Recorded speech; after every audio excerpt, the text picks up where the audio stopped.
इतनी ज़्यादा एक्साइटेड हूँ कि मैं आपको बता नहीं सकती। We are so proud that we are Indians. Narendra Modi ने मास्टर स्ट्रोक खेला है। नरेंद्र मोदी ने विजिट किया है ब्रिटेन का। आज नरेंद्र मोदी शाम को ब्रिटेन के विजिट कि अगर आपने कोई सार्क बनानी भी है, हिंदुस्तान के अलावा आप नहीं बना सकते। दोस्तों, यहाँ से ये बात साबित होती है कि दुनिया का कोई भी बड़ा मुल्क हो, वो तो इंडिया यूथ और इंडिया की लीडरशिप के बगैर जो है आगे बढ़ता हुआ दिखाई नहीं दे रहा। दोस्तों, भारत के वज़ीर-ए-आज़म नरेंद्र मोदी बरतानिया जा रहे हैं and he is going for a free trade agreement. The free trade agreement which बरतानिया, इंग्लैंड एंड इंडिया। आंखें दिखाने से आंखें झुकाने तक का सफ़र। भाई बाइकआउट तभी होते हैं जब आपके पेट में रोटी जाती है, जब आपकी थाली में खाना पड़ा होता है तभी बाइकआउट होते हैं। जब आप भूखे मरने लगते हैं तो बाइकआउट वगैरह हर चीज़ भूल जाती है। और राइट नाउ दुनिया को ये बात समझ आ गई है कि यार 150 करोड़ की अगर पॉपुलेशन है और अगर सर्वाइव करना है तो डेफिनेटली बात है कि उनके साथ अच्छे ताल्लुकात रख के ही करना पड़ेगा। लेकिन अब हम कुछ कर तो नहीं सकते, ये तो जो करना है उसने करना है। यूके जा रहे हैं, वहाँ के प्राइम मिनिस्टर से मिलेंगे, डेफिनेटली ऐसा ही होना चाहिए। भैया आप उनको जाके बताओ। सो आई थिंक सो कि he is working very smart, he is using smart. मेरा नाम रेखा मित्तल है। मैं अपने बेटे के पास कुछ दिनों के लिए यहाँ पर आई थी घूमने के लिए और मुझे मोदी जी से मिलने का अवसर मिल रहा है। मैं इतनी ज़्यादा एक्साइटेड हूँ कि मैं आपको बता नहीं सकती। मुझे ये मौका पहली बार जिंदगी में मिल रहा है और कब से मेरी तमन्ना थी कि मैं मोदी जी के साक्षात दर्शन कर सकूं। और मोदी जी हमारे देश को जिस ऊंचाइयों पर ले जा रहे हैं उसे विश्व गुरु बनने से कोई नहीं रोक सकता। मोदी जी के रहते सनातन धर्म कभी नहीं समाप्त हो सकता, बहुत ऊंचाइयों पर जाएगा।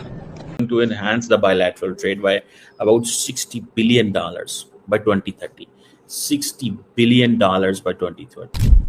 और जो यूके के प्राइम मिनिस्टर हैं केयर स्टारमर, वो जो हैं he is of the view कि ये trade, economy, technology, defence, security, इन एरियाज़ के ऊपर जो है वो काम करने की ज़रूरत है। और सुनने में आ रहा है कि मोदी साहब जो हैं वो is going to meet the king Charles. Narendra Modi United Kingdom गए हैं और एक बहुत बड़ा मिशन लेके गए हैं। आपने इससे पहले ये पिछले 15 दिनों में जो एक डेवलपमेंट चल रही थे, नेटो की चीफ की तरफ से थ्रेट करना इंडिया को, चाइना को थ्रेट करना, फिर इंडिया को थ्रेट करना कि आपने रशिया से जो है वो पेट्रोलियम मंसूबात जो हैं वो नहीं लेनी, उसका हम आपके ऊपर सैंक्शंस जो हैं वो लगा देंगे। फिर रशिया का यूक्रेन पे एक जो है हमला करना और वो भी मॉडर्न वेपन्स के साथ। ये सारे मामलात जो थे, क्योंकि सैंडविच बना हुआ था इसमें इंडिया जो है, तो उसके बाद क्या था कि अब इंडिया ने नेटो, क्योंकि नेटो को ज़्यादातर सपोर्ट यूरोप कर रहा था, तो इंडिया ने अपना डिप्लोमेसी खेलते हुए इंडिया की कोशिश थी कि हम लोग जो है ना वो यूरोप को तोड़ते हैं या नेटो के जो अलाइंसेस हैं उनको तोड़ते हैं।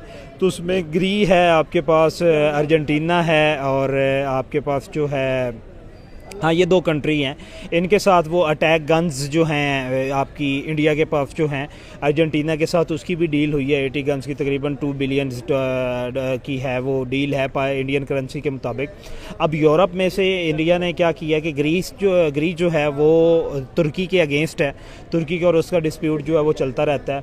और तो इस पे क्योंकि इन्होंने कहा कि तुर्की के साथ वैसे भी ज़रा इंडिया की नहीं लगती, क्योंकि तुर्की पाकिस्तान को सपोर्ट करता है, इस वजह से उन्होंने कहा कि हम पहले तो यूरोप को तोड़ते हैं, यूरोप को तोड़ने के बाद हम लोग फिर जो है वो नेटो को तोड़ेंगे।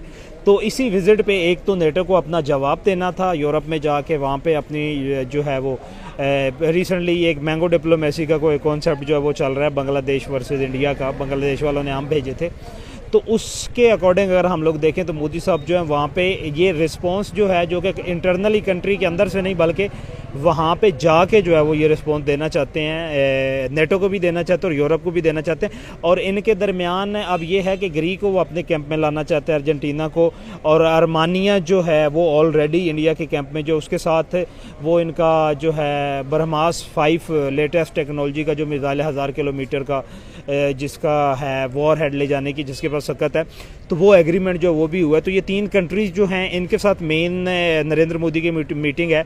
और फिर यूनाइटेड किंगडम का प्राइम मिनिस्टर जो है वो उनका अपना ही है, वो तो ऑलरेडी इंडियन ही है, तो वहाँ पे भी जाके ज़रा उनको भी बता के आएंगे कि आप लोग अपनी थाली में से खाएं, आप लोग अपनी थाली से बाहर ना निकले, वरना इंडिया को जो जवाब देना आता है। बिल्कुल आपकी बात सही है। दूसरा सवाल हमने किया था कि मालदीव्स के कनेक्शंस भारत के साथ अच्छे होते हुए दिखाई दे रहे हैं। 60th इंडिपेंडेंस डे है और वहाँ पर बुलाया जा रहा है, स्पेशली अगर देखा जाए तो उन्हें कह लेंगे गेस्ट ऑफ ऑनर भी दिया जाएगा। हाँ बिल्कुल, देखें आंखें दिखाने से आंखें झुकाने तक का सफ़र। भाई बाइकआउट तभी होते हैं जब आपके पेट में रोटी जाती है, जब आपकी थाली में खाना पड़ा होता है तभी बाइकआउट होते हैं। जब आप भूखे मरने लगते हैं तो बाइकआउट वगैरह हर चीज़ भूल जाती है। और राइट नाउ दुनिया को ये बात समझ आ गई है कि यार 150 करोड़ की अगर पॉपुलेशन है और अगर सर्वाइव करना है तो डेफिनेटली बात है कि उनके साथ अच्छे तल्लुकात रख के ही करना पड़ेगा।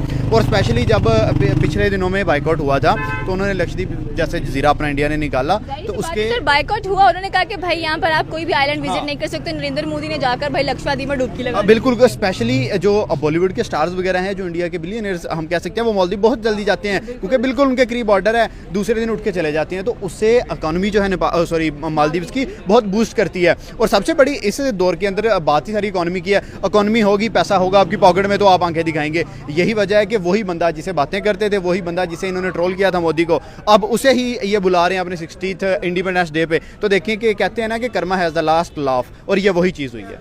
नमस्ते दोस्तों, जय हिंद। भारत के प्रधानमंत्री नरेंद्र मोदी जी का लंदन में भव्य स्वागत हुआ।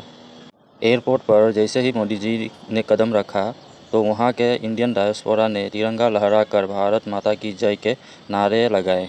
यूके के पीएम ने मोदी जी का हाथ जोड़कर गर्मजोशी से स्वागत किया।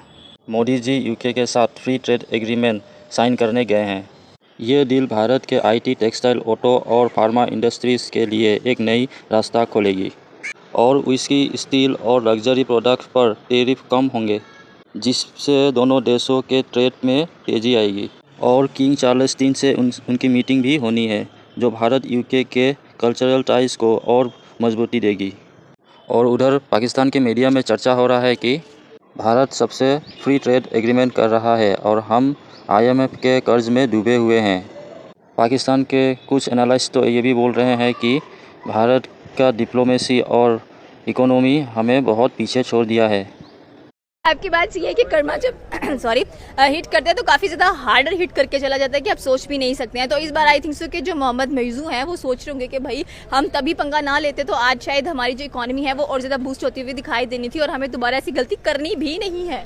देखिए, ये जो इंडिया के आसपास के कंट्रीज़ हैं ना, जो स्पेशली आप ये कह लें कि मुस्लिम कंट्रीज़ हैं, पाकिस्तान के साथ तो फिर उनका चलता ही रहता है, बांग्लादेश है, मालदीव है, अफ़गानिस्तान है, ईरान है, ये आप इसमें जब भी देखिएगा ये इंडियन गवर्नमेंट के खिलाफ, ये Indian leader of the house के साथ, वो व्हाट्सएवर कोई भी हो सकता है, नरेंद्र मोदी हो सकता है, आने वाला CM योगी आदित्यनाथ हो सकता है, प्राइम मिनिस्टर इंडिया का जो है या राजनाथ हो सकता है, अमित शाह हो सकता है, किसी सपोज़ कोई भी हेड ऑफ़ द स्टेट है या हेड ऑफ़ द हाउस है, तो उसके बारे में जब भी ये बात करते हैं तो ये अपने इंटरनली अपनी पॉलिटिक्स जो है उसको अब ये कह लें कि पॉलिटिकल ग्लैमरस के लिए इस तरह की बातें करते हैं।